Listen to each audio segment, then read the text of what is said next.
Christos Anesti. Alithos Anesti. Christ is risen. Truly he is risen. God bless you all. Today is a special day. And it's a special day, number one, because it is Sunday. And therefore, we are glorified God, our Lord Jesus Christ. The other thing is that today we are celebrating an event that it's a historical event, which means that event has taken place 2,000 years ago. And that is when Jesus Christ met a woman. He had met women many times, but now he is meeting a woman that was not from his own race, from his own country, from his own ethnicity. She was an enemy to the Judeus. She was a Samaritan. And we are going to refer to that wonderful story. And the last one, the thing that I can say that we're celebrating today, and we the men are proud for the celebration, is that we celebrate the day that we have put aside in order to honor our mothers. Is the Mother's Day, and that is very important celebration, not only for us the men, but also for you the women, because you have also a mother. And I'm going to repeat to all these things, starting from the historical event. St. John is referring to us this wonderful story that Jesus Christ with his disciples were going out to Judea, and they found themselves close to a well that was started miraculously from their patriarch, Yaakov. And there, of course, because there was a well, they had planted beautiful trees, and it was shade, and it was summer this time, here. And it was lunchtime.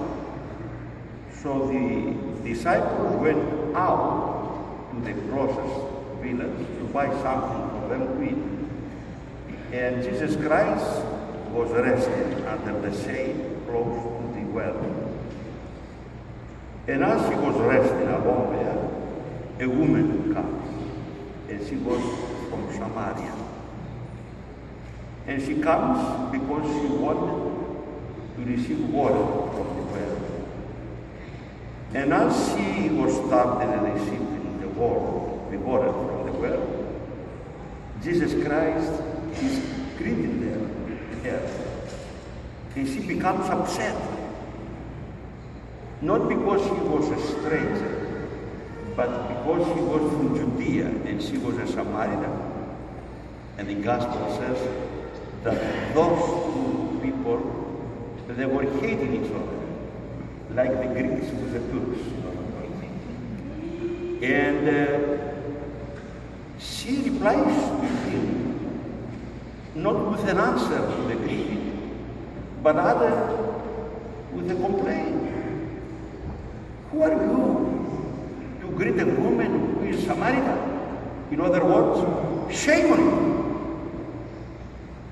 And then Jesus Christ ignored this accusation, and he goes further, and he says, do you know something?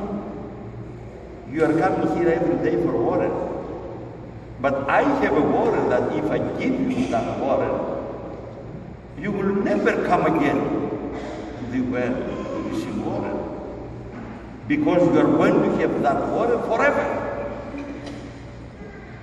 And then she enters into the conversation. You see, when somebody is accusing you, and now I'm referring to the couples, sometimes with the couples, one person accuses the other, and the other starts accusing the other instead of being calm, instead of expressing love to the other person. Because love, my brothers and sisters, break down everything that brings animosity and destruction to the relationship, to the human race, to the human being. The reason that we have so many problems today is because we are not acting, we are not relating to one another in a loving way. So now Jesus Christ is expressing himself with the love that he had for a human being. And he, although she is accusing him, and now in a deeper way, how come you are going to give me water since you don't have anything with you in order to bring up from the well of water and then to give that to me? And Jesus Christ remains calm. And he says, yes, but I can give you water. But in order to give you water, I would like you to go and to bring your husband here.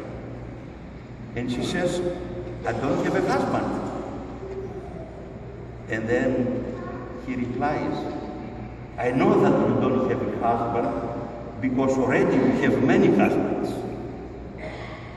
And then she was enough. And then she's replying, how come you know all these things? How do you know my life? My secret life? She thought that nobody else, and especially a stranger from Judea, from another place, to know her personal life. And then he reveals himself, because now they have entered the conversation and they were discussing how they can pray.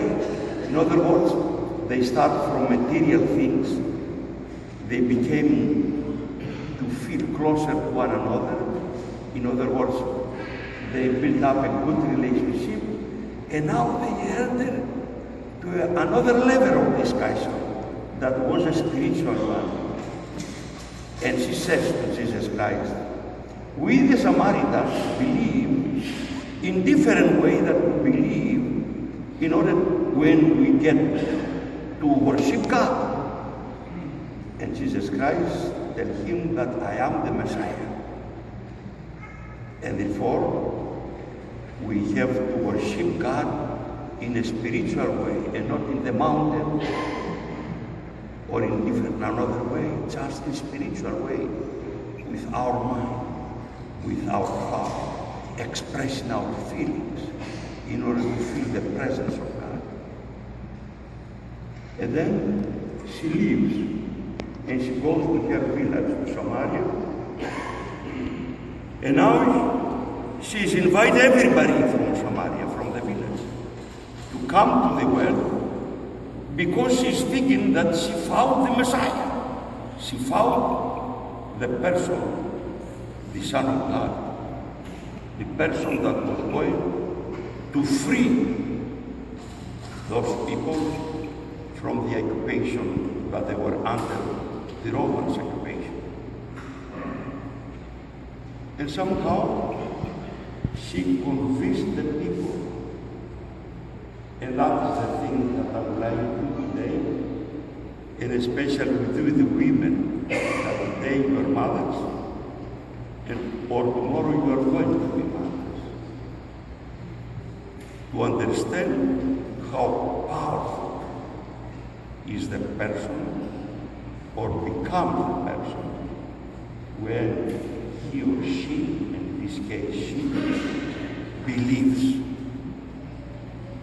She didn't have good reputation among the villagers of Samaria because of the way that she was living. But now she believes. And that thing that we call faith, belief, convinced all of those people, and they're coming to the well to meet Jesus Christ, and then they're bringing him to Samaria, and the rest is a history.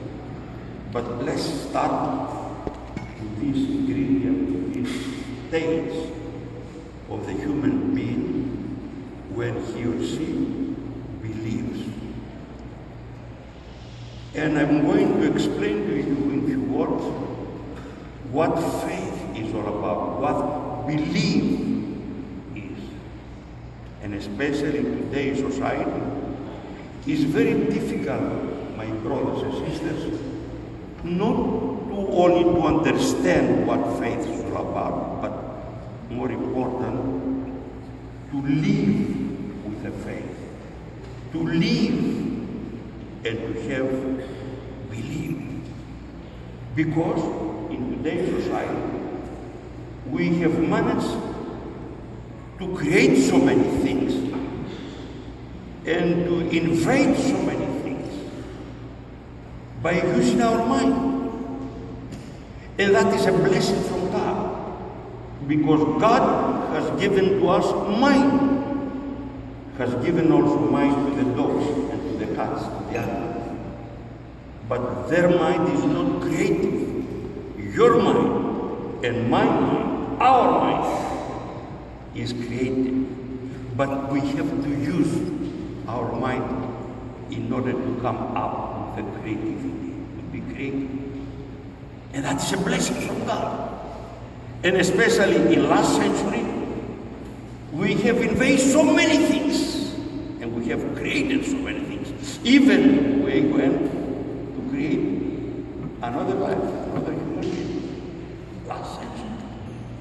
And of course the airplanes, the electricity, the internet, and so on and so forth.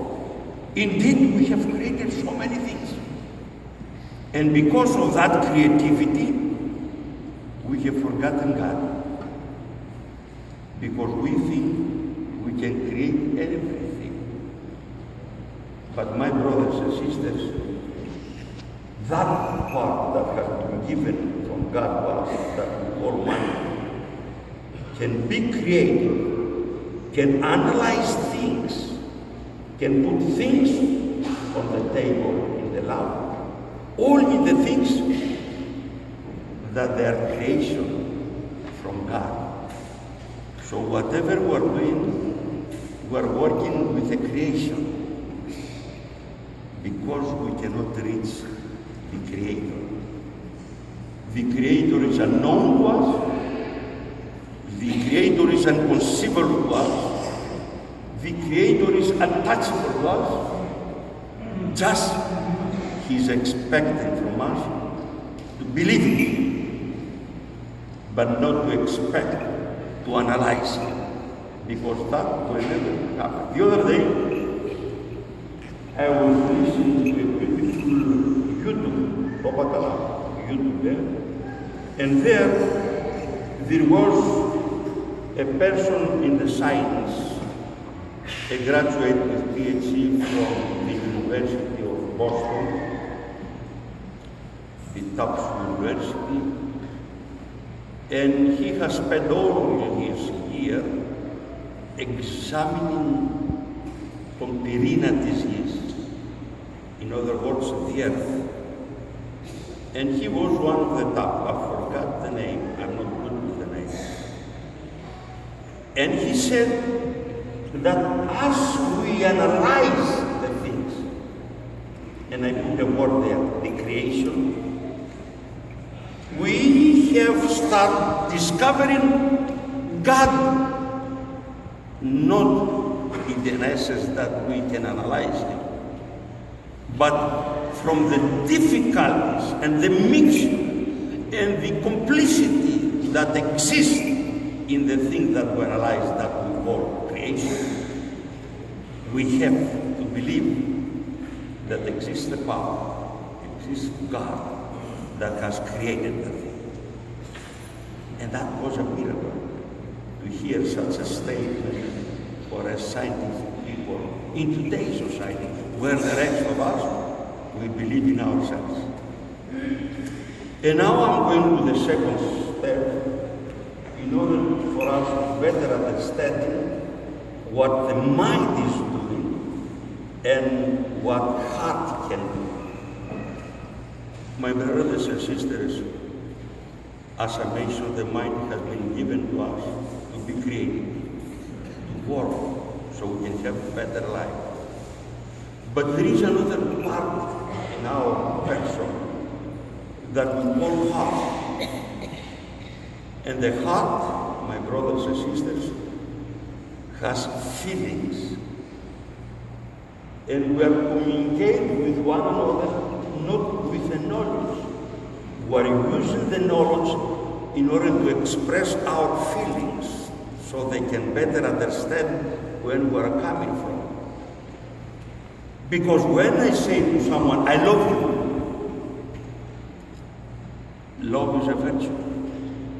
You cannot touch it, you cannot smell it, and you cannot see it, but you can feel it. That's the communication that takes place with the heart, not with the mind. So now we have to work by using the mind in such way to understand the things that we put in our heart so we can communicate out of our heart with the feelings. And then we are reaching God. And we are feeling God. We are feeling the presence of God, although we cannot see, and that is faith.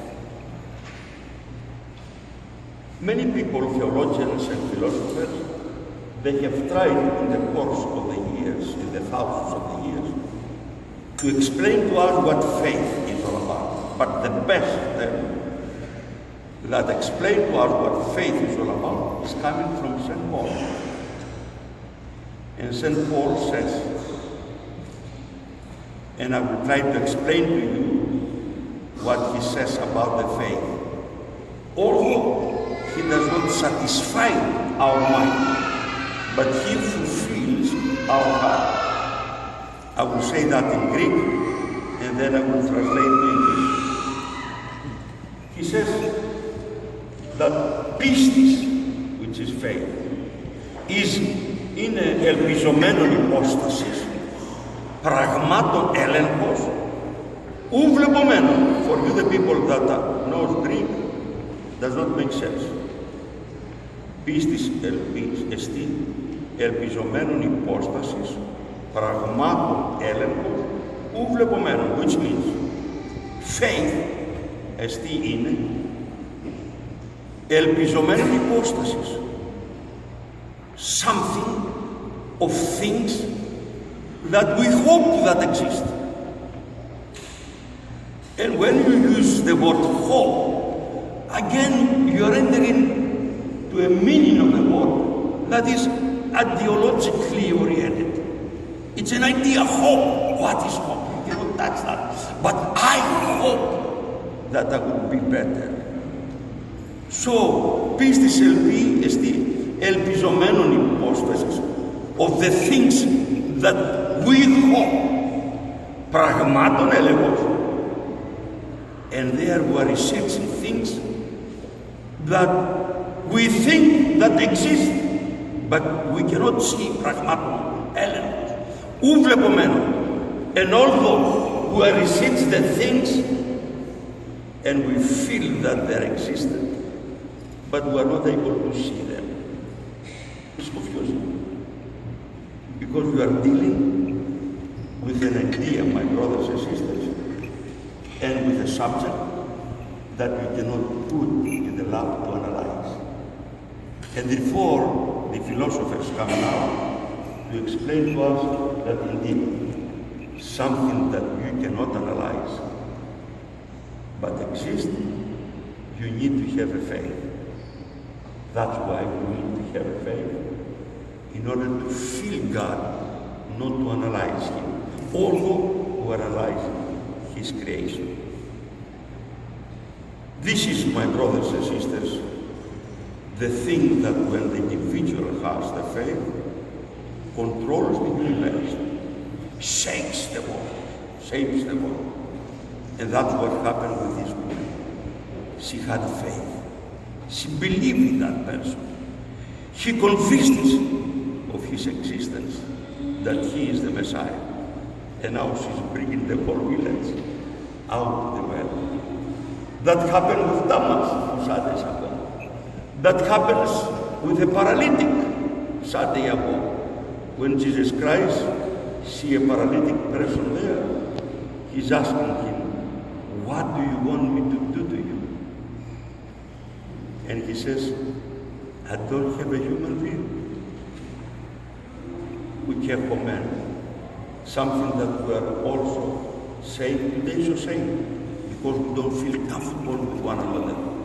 Because we try to communicate with the mind and not with the feelings, with the heart. And we're losing the relationship with another, even with the people that we love. That's why the faith is coming, and this kind of faith, this kind of attitude, this kind of style of life changes everything in our relationship. And then we are living in harmony. And then we are living in loving condition. Then we have God in our presence.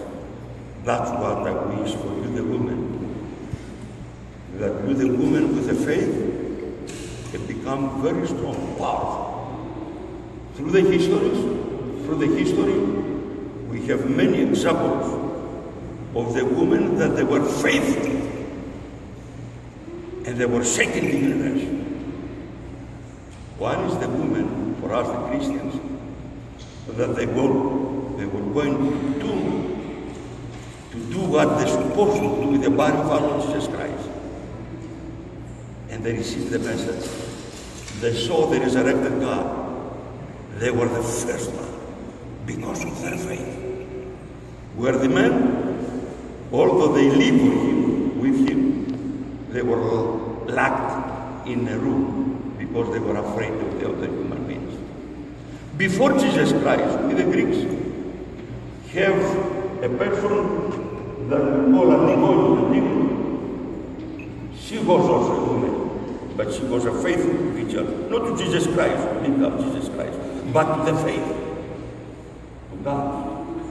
Because the Greeks were faithful people, and they were believing that the love of God is stronger and more important than the love of man. Who of us believe that way?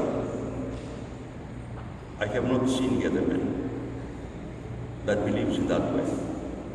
And now the city in Thebes have punished her brother to be killed.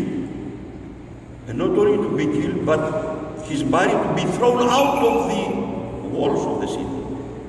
So the birds can eat his flesh. They didn't want even to bury him. And Antigone says to her sister, we have to go and to bury the body of our brother. And the sister says, no, Antigone, they will kill us. And then Antigone replies, don't forget that the law of God is more important than the law of our politicians. We are going. She said, no, I'm not coming. And Antigone goes. And she is burying the body of her brother. And of course, they kill her. But that is what happened when the person is a believer, when the person has a faith. I pray that you, the ladies, our mothers, will be strong in faith, so you can change the society, starting from your own children, from your own family. And one day, you are going to celebrate and feel the victory that will come out of your faith by correcting the people who are living with you and they are around you. For this reason, I say today, welcome to our life as mothers. We are honoring as mothers, and we are praying for you because you are our mothers. And we cannot live without our mothers. And we can never, of course, forget our mothers, no matter if they're dead or if they're alive. Because you taught us to love you. God bless you. And God be with us always. Christos Anesti.